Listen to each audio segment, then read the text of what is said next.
Io ho un nido in famiglia Marghera, è aperto da 10 anni e è un progetto che ho scelto perché credo molto nel modello educativo su cui si basa il nido in famiglia. Io attualmente il mio nido è frequentato da 5 bambini. Questo di Marghera è uno degli oltre 200 nidi in famiglia del Veneto, tutti a rischio chiusura dopo l'entrata in vigore delle nuove normative stabilite dalla delibera di giunta 1308 del settembre 2019, decisamente troppo restrittive per queste realtà, così dall'omonima associazione di categoria, la Ninfa. Depositato per questo un ricorso al TAR da un esercito di oltre 1000 persone. Ecco chi sono. Più circa altre 88 persone fra educatori, coordinatori e genitori.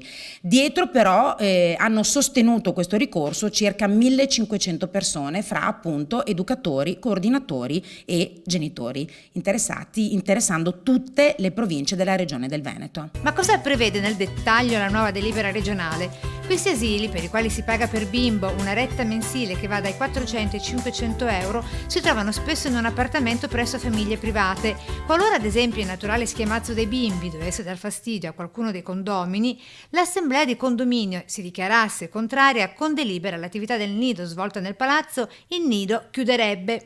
E ancora, se dovessero cambiare specifiche normative urbanistiche in ambito comunale, il nido chiuderebbe uguale. Il criterio che era stato richiesto fino ad oggi era il criterio della abitabilità e il criterio di uno spazio idoneo alla crescita consapevole dei bambini da 0 a 3 anni.